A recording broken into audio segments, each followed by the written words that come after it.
Hey guys, मैं हूं निखिल और आपका स्वागत है हमारे YouTube चैनल निको पे। आज मैं आपको इस वीडियो में बताऊंगा कि एनिमे इंडिया में इतना पॉपुलर कैसे हुआ और ये वीडियो मैं बिल्कुल जीरो से स्टार्ट करने वाला हूं। जैसे कि एनिमे की हिस्ट्री और इसके इंडिया में आने से लेकर पॉपुलर होने तक सभी के टॉपिक्स पे बात करेंगे और जो लोग इंडिया की मूवी और शो को एनिमे से कंपेयर करते हैं उस मुद्दे पे भी बात करेंगे कि ये कैसे हमारे दिमाग पे इतना इफेक्ट डालता है। तो चलिए गाइस, ज्यादा देरी ना करते हुए वीडियो को स्टार्ट करते हैं। तो आखिरकार इंडिया में एनिमे इतना पॉपुलर कैसे हुआ, इस टॉपिक के बारे में बताने से पहले मैं आपको एनिमे के इतिहास के बारे में बताना चाहूंगा। तो एनिमे की शुरुआत 1907 में हुई जब जापान में पहला एनिमे शो कैत्सुडो शशिन रिलीज हुआ था। फिर 1960 के बाद जापान में एनिमे काफी ज्यादा पॉपुलर हो गया और 70 में ये इंटरनेशनल लेवल तक भी पॉपुलर हुआ। मतलब कि इसने बहुत जल्दी ही इंटरनेशनल मार्केट को भी कवर कर लिया क्योंकि एनिमे लोगों के लिए काफी यूनिक कॉन्सेप्ट था। और आगे जाके कंपनी ने एनिमे की कई सारी टाइप्स को डिस्कवर किया, जैसे कि शोनन एनिमे जो स्पेशली बॉयज के लिए ही बनाया जाता था, जिसमें अक्सर कॉमेडी, एडवेंचर और एक्शन होता था। ऐसे ही उन्होंने गर्ल्स के लिए भी एनिमे का एक अलग टाइप बनाया जिसका नाम उन्होंने शोजो दिया, जिसमें अक्सर रोमांस, ड्रामा और फैंटेसी होती थी। ऐसे ही एनिमे का एक टाइप और है जो काफी ज्यादा फेमस है, साइनन, जो स्पेशली बड़े बॉयज के लिए बनाया गया था, जिसमें मैच्योर थीम्स, एक्शन और ड्रामा होता था। और ये चीज अडल्ट को काफी पसंद आई क्योंकि एनिमे के जो पहले शोज या फिर मूवीज थी वो बस बच्चों के लिए ही थी, लेकिन इस टाइप ने पूरे ही कॉन्सेप्ट को चेंज कर दिया, जिसके बाद एनिमे का क्रेज बड़ों में ज्यादा था एंड धीरे धीरे एनिमे को और एक्सप्लोर किया गया, जिसके बाद एनिमेस के जोनरास बना दिए गए, जैसे कि comedy, drama, fantasy, romance and boys का फेवरेट एक्शन। और जहां एक तरफ डिज्नी की फैंटेसी स्टोरी काफी ज्यादा पॉपुलर हो रही थी, वही एनिमे की फैंटेसी एक नेक्स्ट लेवल पर जा चुकी थी क्योंकि एनिमे में ऐसी स्टोरियां दिखा रहा था जो डिज्नी कभी नहीं दिखा सकता। इसमें फैंटेसी को एक अलग ही तरीके से पोर्ट्रे किया गया, जैसे कि मैजिकल वर्ड्स और सुपर नेचुरल क्रिएचर्स दिखाना जो स्पेशली अडल्ट्स के लिए था, जबकि डिज्नी के शो लगभग उस टाइम बच्चों के लिए ही थे। एंड यही एक मेन रीजन है जिसकी वजह से अडल्ट्स में एनिमे इतना पॉपुलर हुआ। बाय द वे, अगर हम जापान के एनिमे स्टूडियो की बात करें तो वहाँ एनिमेस के काफी सारे स्टूडियोज हैं जिन्होंने एक से बढ़कर एक एनिमे मूवी या फिर सीरीज दी, जैसे कि एक जापानी स्टूडियो है शुएशा जिसने ड्रैगन बॉल जी, नारुतो, वन पीस जैसे आइकॉनिक सीरीज बनाई है। ऐसे ही एक और प्रोडक्शन आईजी स्टूडियो है जिस स्टूडियो ने psycho pass, attack of Titan और घोस्ट इन द सेल जैसी सीरीज बनाई है। और मुझे ये बताने की जरूरत नहीं है कि ये सीरीज कितनी ज्यादा आइकॉनिक है। ऐसे ही अगर मैं एनिमे के कुछ मोस्ट फेमस कैरेक्टर्स की बात करूं तो मेरी लिस्ट में से बहुत सारे कैरेक्टर्स हैं जो काफी ज्यादा फेमस हैं, जैसे कि नारुतो, युजुमाकी, गोकू, डेथ नोट का light Yagami. By the way, अब मैं अपने नेक्स्ट टॉपिक पे आता हूं कि इंडिया में एनिमे की शुरुआत कब और कैसे हुई। तो एनिमे की शुरुआत 90s के बाद स्टार्ट हुई जब टूनामी टीवी चैनल ने एनिमे को टेलीकास्ट करना स्टार्ट कर दिया। ये पहला स्टेप था जिसने एनिमे को इंडिया में काफी प्रमोट किया, जिसके बाद इंडिया में ड्रैगन बॉल जी, नारुतो और गंडम विंग काफी ज्यादा फेमस हुए। फिर 2000 तक आते आते एक नए चैनल को इंट्रोड्यूस किया गया, कार्टून नेटवर्क, जो इंडिया में एनिमे को एक अलग ही ऊंचाई पे ले गया। कार्टून नेटवर्क ने काफी सारे एनिमे शो को टेलीकास्ट किया, जैसे कि पोकेमोन, डिजीमोन एंड यूजीहो, जो शोज काफी ज्यादा आइकॉनिक है। एंड 2000 के बाद काफी सारे टीवी चैनल आ गए जिन्होंने काफी सारे एनिमे शो को टेलीकास्ट किया, जिस वजह से एनिमे ने पूरे इंडिया पे ही अपना रूल कर लिया और एनिमे सीरीज की और डिमांड बढ़ गई। फिर आता है इंडिया में एनिमे का थर्ड स्टेज, इंटरनेट और सोशल मीडिया के थ्रू एनिमे का पॉपुलर होना। इंडिया के हर एक अडल्ट और बच्चे के पास एक प्लेटफॉर्म था जिसपे एनिमे फैंस जो चाहे देख और शेयर कर सकते थे। एग्जाम्पल के तौर पे यूट्यूब, इसमें एनिमे फैंस के लिए एक ऐसा प्लेटफॉर्म बनाया जिससे वो जो चाहे अपना फेवरेट शो देख सकते हैं। सोशल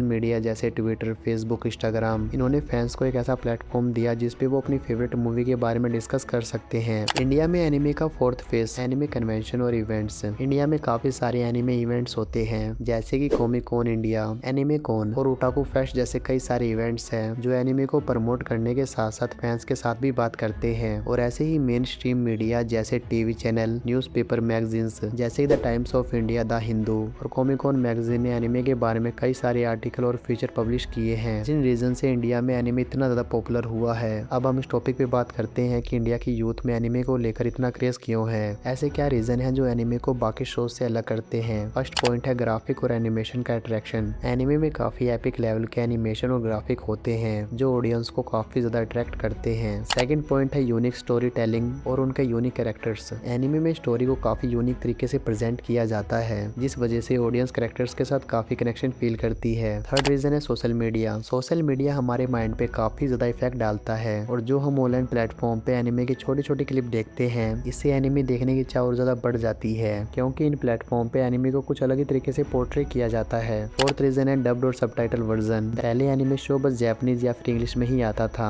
लेकिन लेकिन अब सीरीज को कई सारी लैंग्वेज में डब किया जाता है और अगर डब ना हो तो सबटाइटल दे ही देते हैं, जिससे इंडियन फैंस एनिमे के साथ एक अलग ही कनेक्शन फील करते हैं। नेक्स्ट पॉइंट है यूथ ऑडियंस का अट्रैक्शन। एनिमे यूथ ऑडियंस को ज्यादा अट्रैक्ट करता है, जो उनका बड़ा मार्केट है। सिक्स्थ पॉइंट है growing demand for international content. India में इंटरनेशनल कंटेंट की डिमांड बढ़ रही है, क्योंकि इंडियन एनिमेशन मूवी कुछ खास नहीं है। यहाँ तक कि बॉलीवुड में भी वही सेम कॉन्सेप्ट पे मूवी बनती है, इसीलिए जो ऑडियंस है वो इंटरनेशनल कंटेंट की ओर ज्यादा भाग रही है। तो इस टॉपिक पे हमेशा एक डिबेट बनी रहती है कि क्या हमें एनिमेशन को ऐसे ही प्रमोट करना चाहिए या फिर इंडियन एनिमेशन या फिर मूवीज को भी देखना चाहिए। अगर मैं अपने अकॉर्डिंग बताऊं तो मुझे ऐसा लगता है कि हमें इंडिया की मूवीज को भी प्रमोट करना चाहिए, बट ओनली वो मूवीज जो रियल में अच्छी हैं। इंडियन मूवी हमारी संस्कृति और परंपराओं का प्रसार करती है और जितना हो सके हमें देसी टैलेंट को ही बढ़ावा देना चाहिए। लेकिन मैं ये नहीं कह रहा कि हमें एनिमे देखना ही नहीं चाहिए, देखो, लेकिन इंडियन मूवी से हमें कंपेयर नहीं करना चाहिए। एनिमे और इंडियन मूवीज में काफी ज्यादा अंतर है। एनिमे अक्सर फैंटेसी, एक्शन और ड्रामा ही दिखाता है, जबकि इंडियन एनिमेशन मूवी जितना हो सके हमारे देश से ही जुड़ा रहता है। इसलिए मैं ये कहना चाहूंगा कि दोनों ही सिनेमा अपने आप में बहुत अलग हैं और जितना हो सके हमें दोनों को बैलेंस करके ही चलना चाहिए। लेकिन आजकल लोग एनिमेशन को ज्यादा पसंद करते हैं और इंडियन मूवीज को काफी ट्रोल करते हैं, और मैंने आपको ये बता दिया है कि ऑडियंस एनिमे को ज्यादा पसंद क्यों करते हैं, क्योंकि unique story telling, high quality animation और एनिमेशन में कई सारे जोनराज हैं जिससे वो जो चाहे अपनी फेवरेट मूवी देख सकते हैं। लेकिन अगर मैं इंडिया की मूवीज की कमियों के बारे में बात करूं, जिन कमियों का मजाक उड़ा के लोग इन मूवी को काफी ट्रोल करते हैं, तो इंडियन एनिमेशन मूवी में पहली कमी है क्वालिटीज की कमी। अब क्वालिटीज में भी काफी सारे ऑप्शंस हैं, जैसे कि स्क्रिप्ट राइटिंग की कमी। ऐसे कई सारे राइटर्स हैं जो स्टोरी में डेप्थ प्रोवाइड नहीं कर पाते, जिससे स्टोरी में काफी कुछ मिसिंग लगता है। सेकंड है एक्टिंग की कमी। कई मूवीज में एक्टिंग की काफी कमी होती है, जिसकी वजह से हम कैरेक्टर्स के साथ कनेक्शन फील ही नहीं कर पाते। थर्ड रीजन है डायरेक्शन की कमी, जिससे सीन्स में टेंशन और इमोशनल इम्पैक्ट की कमी हो जाती है। फोर्थ पॉइंट है सिनेमेटोग्राफी की कमी, जिससे विजुअल में एस्थेटिक और क्वालिटी की कमी हो जाती है। नेक्स्ट पॉइंट है एडिटिंग की कमी। मूवीज में एडिटिंग बहुत बड़ा रोल प्ले करती है, जैसे कि आप एक सिंपल वीडियो को एडिट करके उसको कितना ज्यादा चेंज कर सकते हो। नेक्स्ट है प्रोडक्शन वैल्यूज की कमी। प्रोडक्शन वैल्यूज की कमी से सेट, कॉस्ट्यूम और स्पेशल इफेक्ट की क्वालिटीज में काफी ज्यादा कमी आ जाती है, एंड इसी में बजट भी इंक्लूड हो जाता है। ये कुछ बड़े रीजन थे जिससे इंडियन मूवीज की क्वालिटीज में काफी कमी रहती है। लेकिन ये भी इम्पोर्टेंट है कि हम इंडियन मूवीज को सपोर्ट करें और उन्हें ट्रोल ना करें। इंडियन मूवीज में भी ऐसे कॉन्सेप्ट हैं जो ऑडियंस को काफी इंस्पायर और एंटरटेन कर सकता है। हम बस इतना ही सजेशन दे सकते हैं कि अपनी स्क्रिप्ट राइटिंग, एक्टिंग और डायरेक्शन को ऑर्गेनाइज करें, जिससे उनके स्किल्स में और ज्यादा इंप्रूवमेंट हो सके। अगर हम इसके बारे में और अच्छे से एक्सप्लोर करें, इंडियन मूवीज की स्टोरी लाइन काफी क्लीशे होती है, जो ऑडियंस को काफी ज्यादा बोर कर देती है। मूवीज में अक्सर प्यार की कहानियां, रिवेंज की कहानियां या फिर फैमिली ड्रामा ही दिखाया जाता है, और अगर ये भी कम है तो प्रिडिक्टेबल प्लॉट। इंडियन मूवीज में अक्सर प्रिडिक्टेबल प्लॉट होता है, जिससे ऑडियंस को ये पहले ही पता चल जाता है कि अब क्या होने वाला है, और मूवी में ऑडियंस कुछ यूनिक और आइकॉनिक दिखना चाहती है, लेकिन ये वो भी नहीं कर पाते। इंडियन मूवीज को जितना हो सके ओरिजिनल स्टोरीज पे ही काम करना चाहिए और उन्हें अपने कैरेक्टर्स को अच्छे से बिल्ड करना चाहिए, जैसे कि एनीमे हर एक कैरेक्टर्स के साथ करता है, तभी हम उनके साथ एक कनेक्शन फील कर पाते हैं। ऐसे ही मेरे पास इंडियन मूवीज की कई सारी कमियां हैं, लेकिन मैं कमियों को गिनाने नहीं आया हूँ, बल्कि हम एनीमे के बारे में बताने के लिए आए हैं कि इंडिया में एनीमे का इतना पॉपुलर होना ठीक है या फिर गलत है। तो मेरा आंसर ये है कि सभी की अपनी चॉइस होती है। लोगों को अपने फेवरेट कंटेंट के हिसाब से ये डिसाइड करना चाहिए कि वो क्या देखना चाहते हैं, लेकिन इसके साथ साथ हमें इंडियन एनिमेशन को भी आगे बढ़ाना है। अब मैं अपने टॉपिक को थोड़ा चेंज करना चाहूंगा। इंडियन एनिमेशन को एनिमे की तरह ही पॉपुलर करने के लिए क्या कदम उठाए जा सकते हैं। तो हाँ, मैं मानता हूँ कि ये काफी मुश्किल है, बट ऐसा नहीं है कि मुमकिन भी नहीं है। ऐसा पॉसिबल हो सकता है अगर राइटर, डायरेक्टर और प्रोड्यूसर इन बातों को ध्यान रखे। तो पहला पॉइंट, राइटर्स को जितना उसके नए और यूनिक कैरेक्टर्स को बनाना चाहिए जो ऑडियंस को काफी अट्रैक्ट करे। सेकंड, एक अच्छी स्टोरी लाइन। इंडियन एनिमेशन में एक अच्छी स्टोरी लाइन की जरूरत है जो ऑडियंस को एनिमेशन को लेकर काफी इंगेज करे। Third, anime style animation. Indian cinema में एनिमे स्टाइल एनिमेशन की जरूरत है